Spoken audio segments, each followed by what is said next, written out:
प्यारे बच्चों, आइए आपका इस कक्षा में स्वागत है।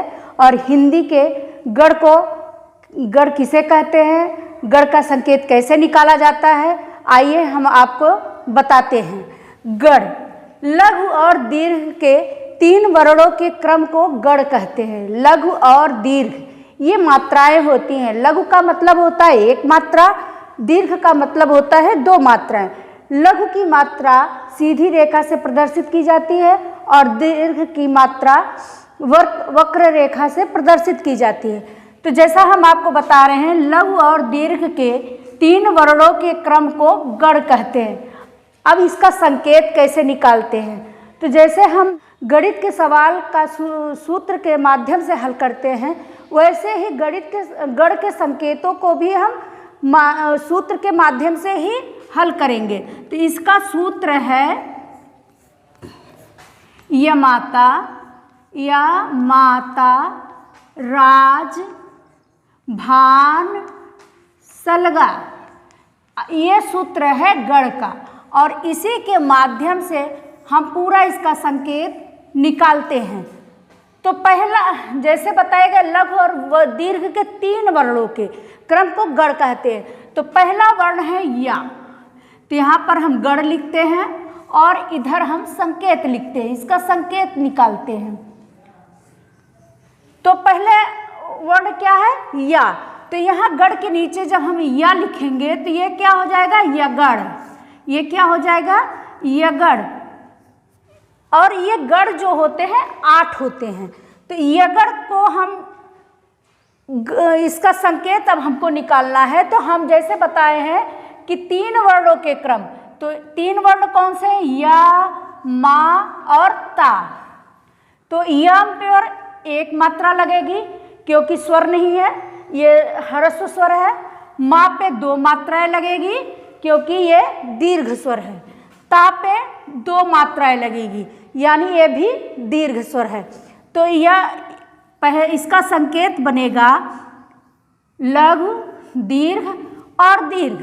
यगढ़ का संकेत है लघु, दीर्घ और दीर्घ। दूसरा आता है हमारा मा। दूसरा गढ़ है मा यानी मगढ़।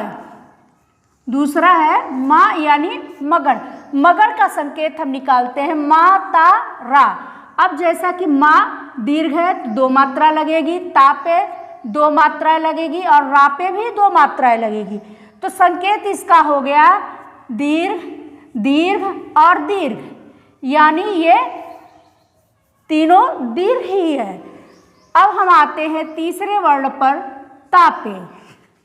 तीसरा गढ़ है तगड़।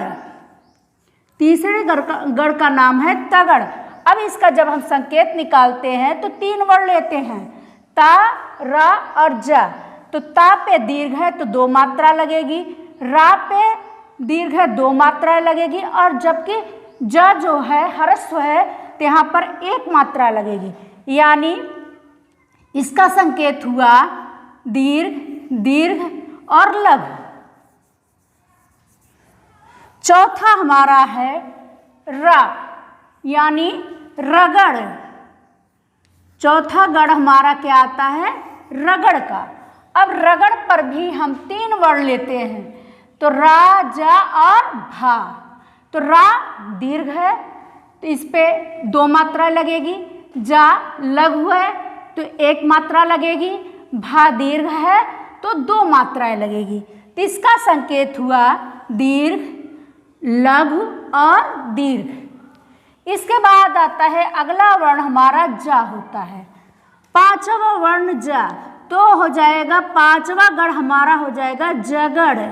पांचवा गढ़ क्या है, जगड़ का।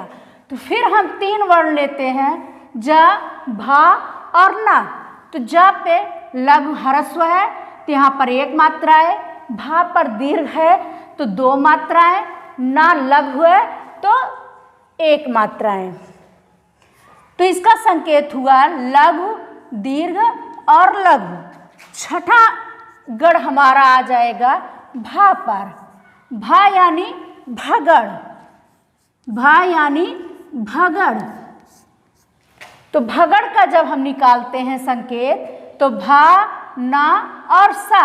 तो भा जो होता है दीर्घ है, ना जो है लघु है, सा जो है लघु है। तो इसका संकेत हो गया दीर्घ, लघु और लघु।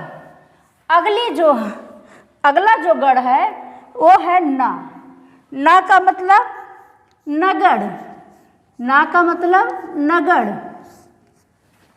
तो ना से फिर 3 लेते हैं, ना सा ला।